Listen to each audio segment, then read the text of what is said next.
We're talking about Call of Duty Black Ops 3, the newest title that Treyarch's bringing out this November. Yeah, that's right. This November, they created World at War, as well as Black Ops 1, Black Ops 2, the whole series. No stranger to the series at all. I am a big fan of the entire Call of Duty franchise. Why don't we talk a little bit about the trailer? That was pretty crazy. Yeah, no, it was awesome. I mean, it was so great to make, and we always make this stuff for the fans. I mean, right. You know, we put so much into this.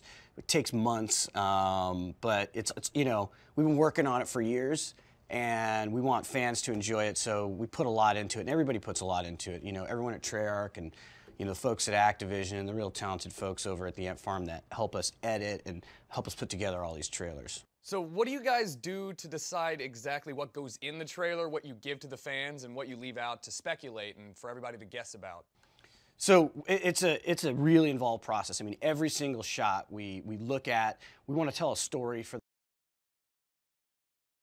the fans, but at the same time, we don't want to give them everything. We want to sometimes we'll hint to things.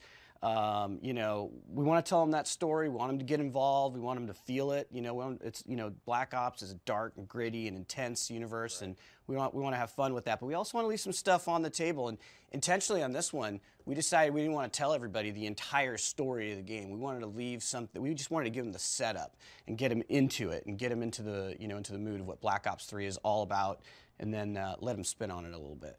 Let's look at that for a moment. You said Black Ops 3. Was there ever a time where you weren't going to make Black Ops 3, where maybe we were going to go back in time to some World War II action, or was it always future and pushing the boundaries of realism, kind of like that? So it's interesting you asked a question that way. First off, there was no doubt in our minds we weren't done with Black Ops 2. I mean, we wanted to make Black Ops 3. We had a story to tell that we were going to continue to tell about the evolution of technology and how that interacts with us in our everyday lives. Vaughn and the team had all kinds of game design and mechanics that they wanted to do that was, you know, that we wanted to make for Black Ops 3. But Black Ops is always, you know, isn't just about a time setting. It never really has been, if you think about it. Mm-hmm. It's about Black Ops and the mindfuckery that goes along with it. Right. So, you know, Black Ops 3 is primarily here set in this future time frame. So just leave it at that. Awesome. Where do you draw the line with the technology that you bring in from outside sources to make Black Ops 3 a realistic future? Where do you see your research coming together to really kind of further the genre and further that kind of futuristic warfare, but not going too far off base so it's believable? So there's a shitload of research that we'll do. I mean, there's our narrative team and our design teams.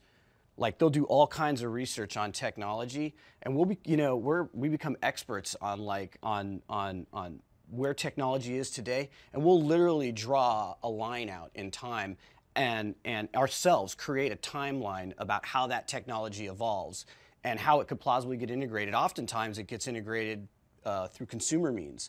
You know, we have things like, you know, direct neural interfaces that go into brains. Well, those are now starting to be used for people who have prosthetic limbs and to be able to communicate, to be able to move body parts and things like that, right? I could easily see that stuff being used to solve real medical problems like Alzheimer's if you had brain implants. But once you start integrating technology in with the human body, it can go in all kinds of different directions, right? Yeah. So that's really cool. So let's talk about the big thing that we saw, cybernetically enhanced soldiers. That's not the exosuit by any means that we just saw. What is that all about?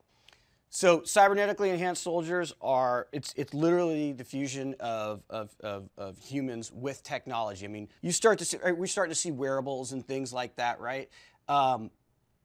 As this stuff evolves, what's going on inside the military, especially with the advancement of robotics and drones and technology, you're starting to see soldiers that are going to be enhanced both physically and mentally to be able to like combat the wars of the future, right? I mean, if you're going to have that kind of technology on the battlefield, you're going to need to be able to combat that. And soldiers are basically going to be retrofitted. They're going to have upgrades, you know, and it's not just a physical thing inside of our game. It's absolutely about being connected there's like a connected network on the battlefield, right, with all this technology, and to be able to effectively combat in those kinds of future war scenarios. Okay. Does two things for the design in really interesting ways when you talk about cybernetics. So on one hand, it gives us actually a true, valid technology that can be applied to the fiction to really justify and explain what would be normally a gameplay benefit. Really, typically maybe just an icon that suddenly lets other things happen because it's an icon that you selected. Well, here you can tie it and map it to something real, and that makes it very tangible, and it's actually more tangible when we've been getting away with all sorts of shenanigans by applying gameplay to just icons that you pick in a menu. So this actually helps you in that regard from a storytelling point of view, from a fiction point of view, and really from a believability and realism point of view, because it's real stuff, it's not made up stuff. And on the other side of that, what you can do with the cybernetic side of it is really for the main kind of components that a specialist character has and can benefit and can do. The things that you will choose and select as a player and the way that you interact with those mechanics are a result of the cybernetics, and how cybernetically augmented that particular player is or isn't is somewhat in control of what he can and cannot do. And it really creates a really nice core combat loop that I think all the Treyarch Call of Duty fans are going to be pretty into when they see how it applies to the competitive MP game anyway. Right. So talking about MP and segueing from single player, at what point do you decide what does and doesn't make the cut from single player to multiplayer? Because a lot of people like to look at the single player trailer, see all this tech, and a lot of the times not everything will make it into the multiplayer. So you'll have different setups, different vehicles that won't make it in. Where do you guys make that decision on what makes it and what doesn't? This game has got, by all measures, the highest degree of integration between the sort of three major modes of the game, the campaign and co-op experience that it is, the zombies co-op experience that it is, and multiplayer, the competitive experience that it is. In fact, when the game development was started, it was started flat. There was no distinction really between any of those things. And you don't really get into that until you start to get into production, but it wasn't designed that way. So it really is, I think, Treyarch's best efforts so far to create consistency across them. Now, there are things that are not in multiplayer that are in campaign and vice versa. But there's also no hard and fast rules about it whatsoever. So whatever right for the mode, right? Yeah, whatever's right for the mode, whatever makes the most sense. And in fact, this particular game has got things that were designed to go into both. And you'll see that. So you call that a campaign trailer just there. I call it a game trailer, and you'll see why. If there's one thing you guys want to take away from the trailer, is it the movement system? Is it the way the gameplay flows? What is it? Yeah, it's that Black Ops is back. I mean, like, if you love Black Ops 2, you're going to love Black Ops 3. I mean, and it's the one thing that I regret the most about the trailer. It's that you haven't actually had a chance to play it yet, but you will. I regret that. But you will. No, it feels so good. Right. I mean, there's just, and you know what? There's just so much in this game. I mean, the campaign and the multiplayer and the zombies, it's so rich. It's the deepest, it's the biggest game ever in this franchise in terms of just scope and content, and it's and just can't, it's hard to convey all that in a trailer sometimes. I hope they take away and can see just how tightly we wound the combat loop and how intense the game pace is. And when you pick up the control, when you feel it, you'll know right away that this is a very tight, very fast, very fluid feeling game all the way through on both sides and even in zombies. And I think players are going to, really kind of understand where we're going the second they can play it. So you guys had an extra year of development. Usually we were on that 2-year cycle before, and then with the introduction of a third studio, you had that extra year to really tune this game. How did you use that extra year? Because it's been pretty amazing. You made a whole game in 2 years. Now we have this whole extra year. You got 50% more time. What'd you do with it? Well, the Treyarch team, is seriously ambitious. So they used the time to they just blew this thing up. Every single part of this game is just huge. I mean, there is so much going into it. All the new gameplay features, takes time to develop those and iterate them. The feel of this game, I mean, they labored over that feel of the game until they started building out the environments. They kind of, design, control, and map design, that goes hand in hand, like right from the beginning. I mean, before you start arting stuff up, these guys are just grinding on that and iterating on it. You know, quite simply, you know, if we didn't have this extra year, I don't think we could have made the game that we wanted to make. We needed this time so that we could push literally on every front, like from the co-op and on the campaign to everything Vaughn and team are doing on the multiplayer to this totally like insane zombies mode that we're developing. I mean, how much time do we have to answer this question? Because this first year, you got a next-gen game, and you've got a tool and set up for that, and that takes a lot of energy and effort to be ready to pump this kind of quality and fidelity and get the engine ready, taking apart entire sections of it and putting them back together to make sure that makes sense. And then we also did a lot of structural work just as a studio to try to put the studio in the best place it could be to make that game, and that takes a long time too, organizationally. So, I mean, there is a laundry list of things that we spent in that first year of development, and we were doing that while we were trying to figure out what kind of game we wanted to make, so all that goes hand in hand. Yeah. You talked about building the level design around the movement in the game, which a lot of people feel is extremely important. A lot of times you see companies using the single-player maps and rehashing them for multiplayer game modes. And how important is that to use the game's mechanism and of movement to fine-tune the map to really bring the best multiplayer experience and single-player experience as well? So lanes, lanes, lanes, frame, frame, frame. Right? That's the saying. So we keep the player in frame, we keep him on a lane, and that way you can control the engagements, because it doesn't matter what kind of movement you have if you can't get into a good head-on-head fight, right, if you don't win the fight because you have the better gun skill. These are Treyarch DNA. This is Treyarch mantra. This is Treyarch design philosophy. I mean, we do not mess with this stuff. So you know, we could do any sort of motion system, any kind of new core movement mechanic, and those rules are fundamental and they wouldn't change, and they still apply here.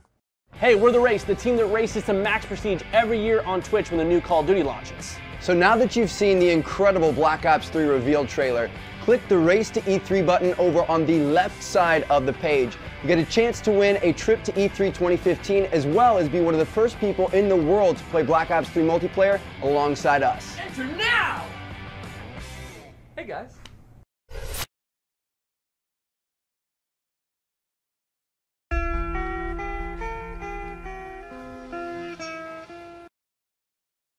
We're back. If you're just joining us again, still here with Vonderhaar as well as Mark Lamia, studio head Mark Lamia. And Von, we are going to probably talk about a little bit about multiplayer and competitive. With the Twitch audience, a lot of these guys really focusing on multiplayer. It's the core of the game. How do you keep the game fresh and keep multiplayer interesting for these people after Black Ops 1, Black Ops 2? Do you continue that, or are you reinventing the gameplay significantly? What's the deal? Well, man, it's just a laundry list of things to talk about when it comes to the competitive side of things. And very macro level, we're going to go and do probably a really big deep dive on this a little later in the year about what the competitive agenda is specifically. I have a lot of stuff to tell you about that. But look, Fast and Furious gameplay requires a good competitive bent. People give me a hard time internally because they say, well, you know, was it fun? And I said, well, was it balanced? And if it's balanced, it'll be fun. And I believe that, and it's in my heart, and I catch a little slack for it sometimes. It has to be a competitive game. I think there's going to be things in here that the super competitive folks find really appealing. I think there's going to be stuff in here that the casual competitive folks find appealing. It's a big audience. There's a lot of players. They all want something a little bit different out of the game. You know, you have to think about that really carefully to try to figure out which areas you push into. And in the case of Black Ops 3, you push in both areas really hard, and that's exactly what happened. From Black Ops 2 to Black Ops 3, what are the main core components that you've brought from the last-gen title to the next-gen title? Because you have all this new hardware available, you have all this new technology. What core components did you keep that everybody's going to be happy to see in Black Ops 3? So look, I mean, you have to take it almost by mode, by game that we make, right? Because you're getting 3 games here. So on the campaign side, look, you're going to get like that epic, cinematic, you know, insane action thrill experience that you're going to, that really I think Call of Duty delivers better than anybody. But the difference this time around is, obviously it's co-op. You've got all these abilities on your cyber soldier that you can actually use that has a gameplay component. And then we've integrated open area designs. I mean, you're not always on the rails with this one, man. It's like sometimes you have those cinematic experiences and we're trying to tell you some story and some narrative, and then we'll just open it up. And you can tackle that whole engagement any way you want. I mean, you could tackle it by yourself playing it solo, or you can play with up to 4 players, and there's just stuff going on everywhere. And we had to develop an entirely new AI system for Call of Duty for this game. It couldn't take it. You know, it's one of the things we did with taking with that extra year is an entirely new AI system from the ground up. You know, I'll let Vaughn tackle multiplayer in a second, but on the zombies front, you know, I'm not gonna get into too much the zombies right now because I got like, we're gonna roll this out this year. You guys are gonna love it. But like, it's a totally new zombies experience, but everything, look, if you love Treyarch's zombies, you're gonna love what we've got. One of the things we did add to it that players have been asking for is there is a player progression system now in there, so you'll be able to level up as a zombies player in zombies, and I think that that's really cool, and that obviously takes its heritage from multiplayer, and you're gonna be able to do that even in the campaign too. There's a progression system for the player and the campaign that you're gonna have, and they all owe it to its heritage to multiplayer, but they're each their own game, and they fit inside with what those games are trying to do. I mean, this is exactly what I'm excited about. So in a way, the multiplayer competitive game is a little more campaign because of the specialists, because of the character selection that they offer, their selection, their backstory, their voice. Multiplayer's got its influence there. And campaign, the co-op campaign has its influence from the multiplayer sandbox side of things and being able to take a different setup and have that change the way that you actually play any particular level. So these things are merging, right? And it's all online, which as an online guy is the best thing in the world for me. And that's what makes this game sort of push above and beyond where Black Ops 2 was, where campaign was not multiplayer, and multiplayer was definitely not campaign, and zombies sit squarely in the middle, and now each of them sort of draws from each other, and I think that fans are going to be able to move through these things in the same way. I mean, they're not even the same executable, it's just one game. The menuing system, the navigation, the lobby, the flow back and forth, all of this has been unified, right? This is how we spent a lot of time. Yeah, man, when you do a stream on this game, you're gonna be like, hey, what do you wanna do now? Okay, let's play a little zombies. And you're gonna play some zombies, and you're gonna be like, dude, let's go play this level co-op together in the campaign. I've got all these new abilities that I didn't even have when I played it the last time, and go in and play it, and you can play it differently, and you're gonna be like, dude, let's go in and play some multiplayer. And as a group, you're gonna be able to hang together and seamlessly move in between each of these 3 games. By design. By design. Previously, you would talk to somebody and they'd say, "Oh, I'm not a campaign player. I'm not a zombies player," you know. And now you're saying this is a joined effort. There's very much, you're not a zombies or a campaign or a multiplayer player. You're just a player of the game. Player Black. So I think the thing that was, so one of the interesting epiphanies we had was learning out of Black Ops 2. We used to kind of think of it that way too. It's like, are you like, there's zombies people and there's multiplayer people, but you know that's bullshit. Right. You play both, right? Right. Well, it was real bullshit, man. I'm telling you, we saw the stats, and we're seeing like upwards of like 30% of the people in a single session a couple years after Black Ops coming out playing both zombies and multiplayer in the same session. And I think that was a real epiphany for us. We're like, man, these people, like, you know, they're enjoying the entire game as an experience, and they're having different experiences. And I think that's part of what has kept Black Ops so strong for so many years, is that people are enjoying it. And we just wanted to make it super easy, super simple, and allow people to just get together and play and enjoy the entire game. Look, play what makes you happy. If you don't want to play some other part, that's totally fine. But if you want to, then it's on us to make sure that you can do that simply and easily.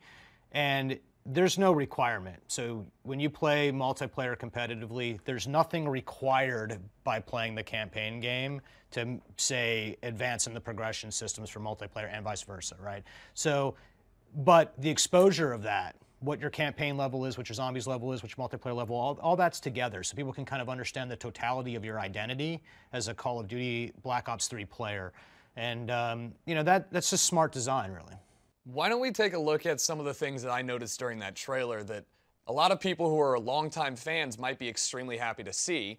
Most notably, the return of gore. I saw a lot of blood going on right there, and as a player, I think that's a fun little part that a lot of games kind of miss out on.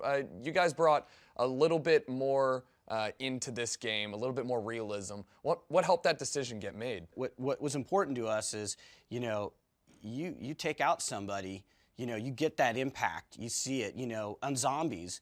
When you take that shot and, you know, a limb goes flying or, you know, whatever it is, there's, you know, you feel it, like, you know, and so, I don't know, it was something that we did with World at War. And I think that's one of the things about this game. It's like, it takes the best of everything we've done from every one of our games. And I think we tried to bring that forward in Black Ops 3, just whatever it was. And we know people enjoyed having that, and so we wanted to bring it back. You know, satisfaction, right? The satisfaction and feedback loop. So from a design point of view, you know, if you're rocking around with a particular specialist and you put somebody down, you need to know, you need to understand it. And one way to do that is to explode them into tiny chunks and bits. Hey, we're The Race, the team that races to max prestige every year on Twitch when the new Call of Duty launches. Guys, still with Mark Lamia and David Vonderhaar.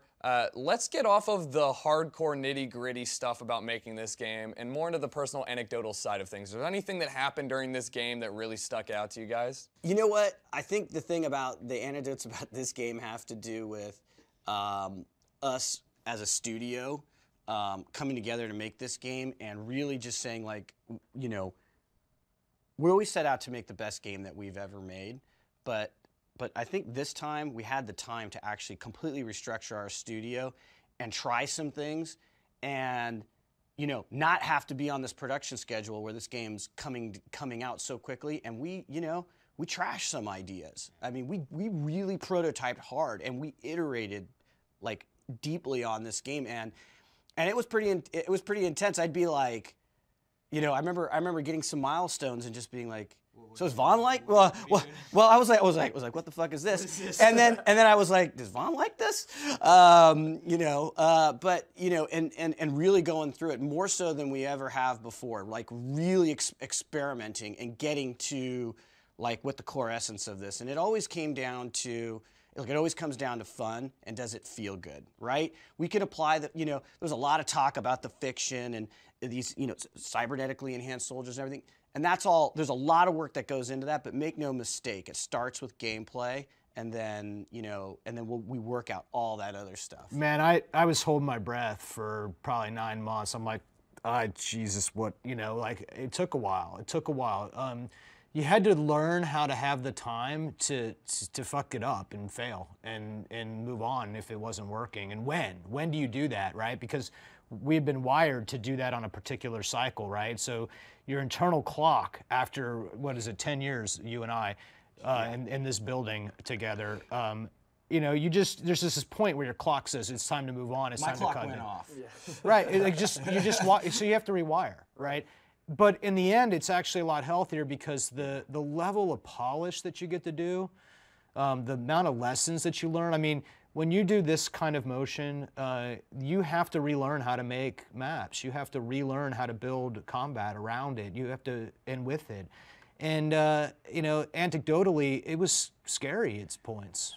Yeah. I mean, like when you talk about, like when I was working with the campaign team, it was like, you know, before we were trying to like script particular gameplay moments that would be totally awesome and fun to play. And when we made this new AI system, we were writing script to contain the AI because it was too smart. And sometimes, by the way, that may not actually be fun. It's like, man, if you're pelting somebody and they're just hanging out behind cover the whole time, that's actually pretty smart. But it's not really fun after a while too. So we actually had to rethink how we were making the campaign for co-op. How to integrate this entirely new awesome movement system that Vaughn and his team had developed, you know, across the game modes. It's a lot of stuff. Yeah, from a game perspective, right? Not a multiplayer perspective. So a lot of everything we were doing in the, you know, the first year and even a year and a half really was not for any particular part. It was for the game. And I mean, I personally spent time in this room that we're in now, you know, working on something that's not in the game. But if we hadn't done that, we would not have known what to do and not do. And you have to learn how to do that stuff.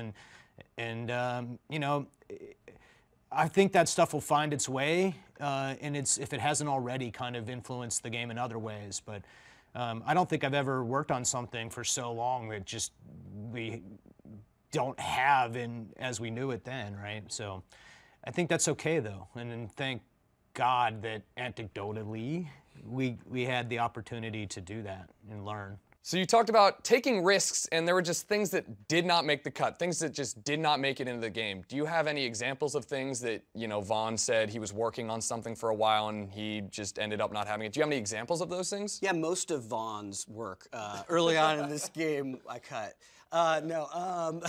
It's funny because it's true. Yeah, we tried all kinds of stuff. I mean, I'll get anecdotally on the campaign side, but to get the right formula that we wanted for what a campaign game would be, it's like we took it the entire, you know, we go to one side of the spectrum. We'll do this a lot in design where we will just go to an extreme. And so we had to work on that to get that right balance between making sure we have something that feels cinematic and epic and you can do narrative and it can have variety because players just, you know, they play each level, they want it to feel different, right? And then, but we also wanted, but it was so fun to have some of those open-ended area gameplay. And on top of that, with all the new mechanics that we wanted to bring in. And so, yeah, we had to cut stuff on that front and bring things forward on this front. You know, it really was an iterative process getting where we got to. And what we did is we struck this beautiful balance between everything you love about Call of Duty, but everything, you know, you wished Call of Duty had, you know, in its campaign after you'd been playing it for a while. And I really think we got a really nice balance for players that they haven't experienced before. There's two things we do a lot of, and this time around, because of the extra time, you have the opportunity to do them really well and invest in them really heavily. And if you hadn't have pegged the meter, if you hadn't opened up the game world entirely, if you had not done that, then you cannot build the systems that allows you to really change the way that you play based on how you're loaded out and equipped and what things you select, you know, other than just a gun. So those things become the other things. You don't know it at the time, right? At the time, it just feels like, oh my God, that's not working. But it's later that you realize that you go from there. The other thing that we do, which always drives me absolutely crazy, but is still the absolute right thing to do every time, is we actually just almost take the entire game away. We'll like pull the whole game apart, right? We'll be like, let's just go see if anybody misses this really important feature that we've had for years for a while, and we'll put it over to the side and we'll turn it off. And I'm going, oh my God, oh my God, oh my God, what are we doing? What are we doing? What are we doing? And then you realize, actually, not important, or oh my God, that's really important, right? And when you've worked on the game franchise as long as we have, right, you really got to make sure that you look at those things quite carefully. You really got to ensure that you understand what's actually truly important and what's not truly important about how the game plays and how the game feels and how the combat loop works. And you cannot do that by just keeping everything in the game that's ever existed in the game for all of eternity for 10 plus years, right?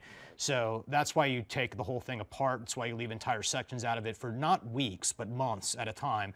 And it's scary, as you know what, and but in the end, you learn what's really important so that you can craft the experience that you're trying to craft with this one. Hey, we're The Race, the team that races to max prestige every... Back into it. You guys were talking about specialists. I heard you say it a few times. What is that? What is it about? This game has got something that I'm really excited for people to put their hands on that sits sort of right in the middle of the power band between sort of what you get with Create a Class and what you'd expect from Create a Class, and the score streaks and what you to get and expect from that. Both systems that will be back, both systems that will have new content and choices, both systems that will be very comfortable for players. But it leaves something to be desired in the middle of the power band, and that is the specialist. And a specialist he's a hero, he's a character, he's a selectable item that players will pick. He has a story, or she has a story, or it has a story, and a voice. And you're really picking a playable character, and you have a power weapon or a power ability, and these are mutually exclusive choices, so you cannot have both at the same time. You have to decide. And you can insert that player character into the battlefield, and you're earning, right? You're building up the ability to use that power weapon, and you're building up the ability to use that ability, and that weapon and that ability is unique and special to the specialist, right? So that gameplay mechanic, I think, was going to create this really interesting dynamic that's going to happen every 1 to 4 minutes in the match per character. And it's really about, game pace, breaking the game pace and making you think. And that's something that when we talk about our core combat loop, we talk about it a lot as being really important. Yeah, I'm totally stoked about it. I mean, if we talked about it, probably the first thing we talk about is like, so what weapon are you using, right? When we're playing MP. Now what we're going to talk about is it'll be like, so who are you playing, and what weapon are you playing with, or what's your loadout? And I love the fact that the team respected, like, I think creative class in Call of Duty is awesome, and the Pick 10 system's back, and the choices you make there are critical to gameplay, but there's that other critical gameplay choice you're going to make, and that is what's your specialist. And it has a lot of, like, the production values around it are cool, and bringing that into the multiplayer is cool, and I think it's going to be awesome on Twitch for players to see all the different characters and even just have that variety. But the fact that it has its own gameplay associated with it, it doesn't stomp on the other systems. It's just an enhancement. It's another layer there of gameplay and decision making is just awesome. I think it's going to be awesome for people who want to stream. For variety, but I think it's going to be awesome for people who want to watch and see. And the other cool thing about it is, as you continue to play these guys, you'll be able to develop them more uniquely as well. And I think that's going to be awesome too for players. Puts a nice spin on what it means to look at a character, right, and making the character your own and feeling like a part of the game in that way. And that's what Mark's talking about, the progression of the specialist and what choices you make as you progress them through the leveling system. And and as you'd expect, it'll be really tightly wound into how the other systems work too, and all that stuff is built to go together.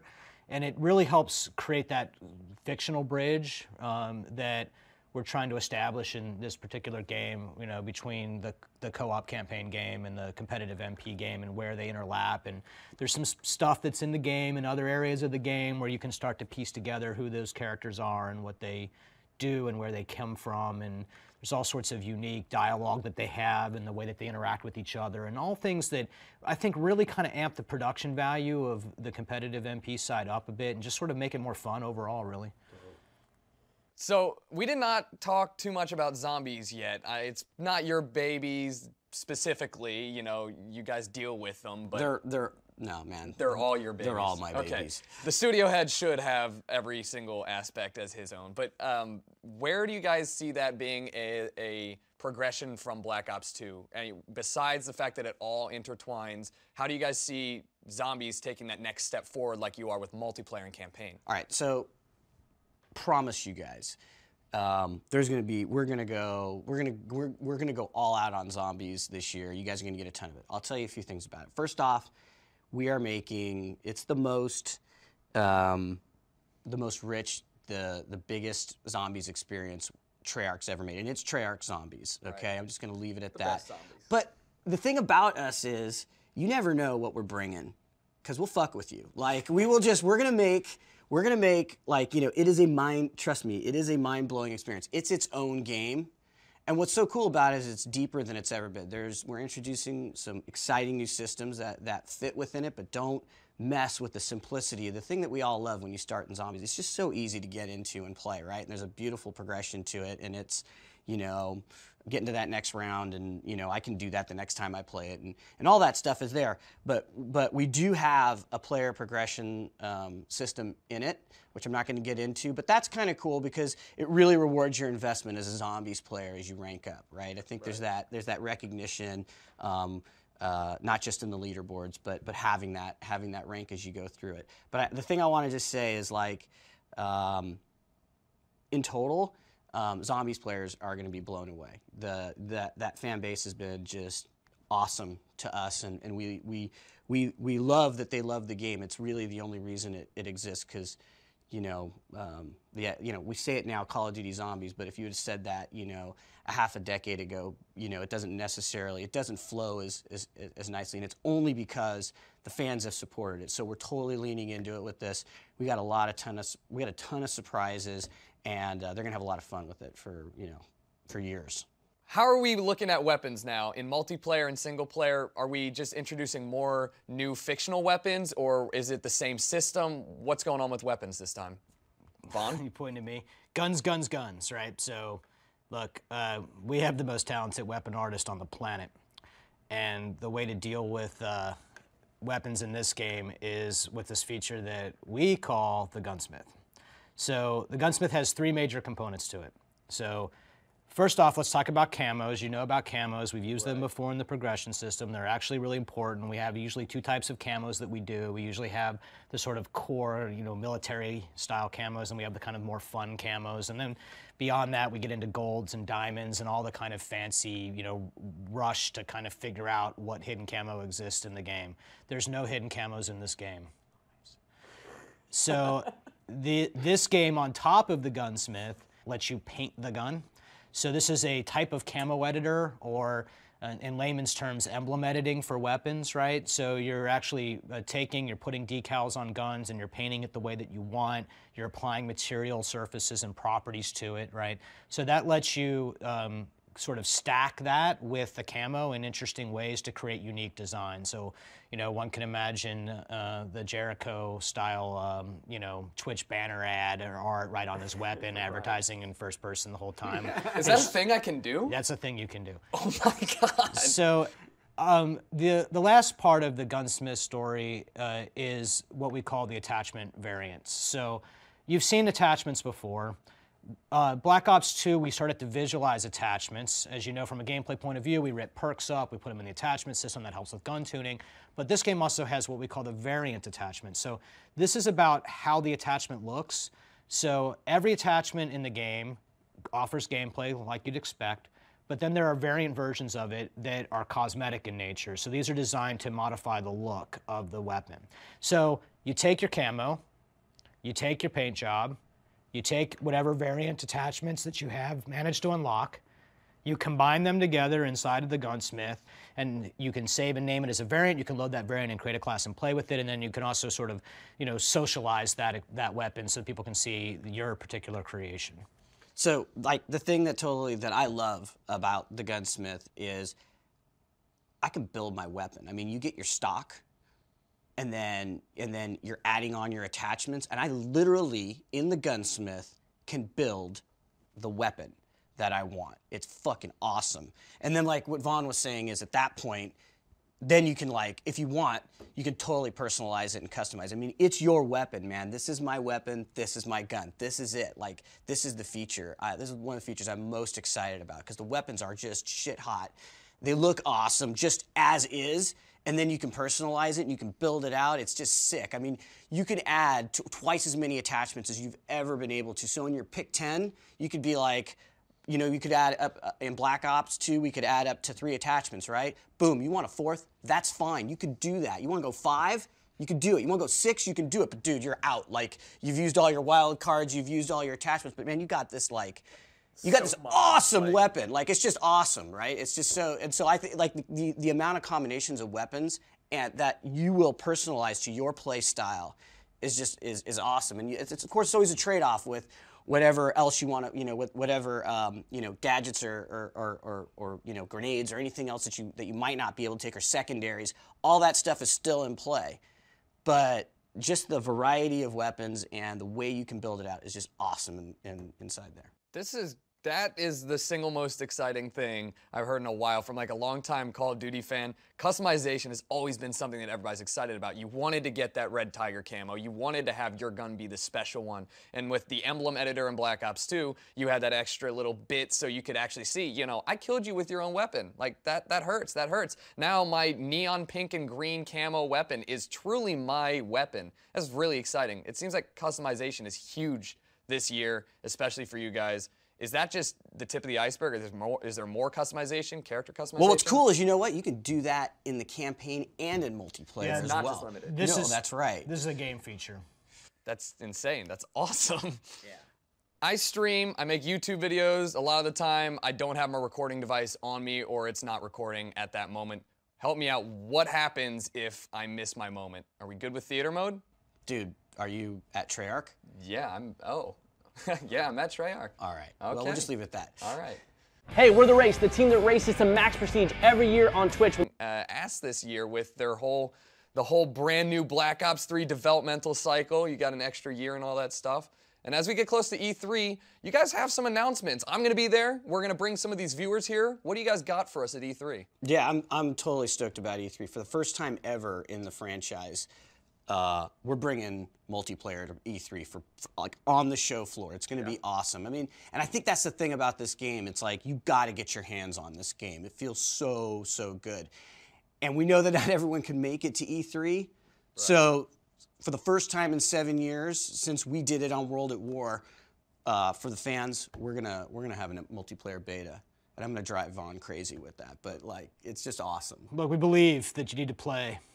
Let's get going. We're gonna put the game in your hands as soon as we can. So we're totally stoked that fans are gonna get to play the game before it launches. And you know, you'll help me out actually when you do. Yeah, you guys are going to take a lot of the feedback from beta and use that as a way to fine-tune the game even more. It's been one of the biggest things we've all asked for is let us play the game early, please. We all want to. It's exciting, right? Yeah, I mean, we can get a lot of valid data out of a beta that'd be early enough in the cycle where there's still time to make adjustments for, you know, actual launch, and then certainly post-launch, you know, that we don't quit after the game goes out. We keep working for a long time. Well, thank you guys for taking the time to sit down and talk with me, give me all these tidbits of information. I know Twitch chat's pretty excited trying to read between the lines. If you want to get your hands on it, where do we go? What do we do? Well, first it's going to be at E3, right? If you're there at E3, come on by. We're going to be playing. Say hi to Vaughn. And if you can't make E3, we realize a lot of you guys can't make E3. You can get in on the beta if you pre-order the game, and we'll be bringing that to you guys later this year. Awesome. I'm extremely excited, and as you all know, you will also get to see multiplayer revealed at E3, and the race will be streaming it as well for the first time. So get excited, and thanks guys, appreciate it.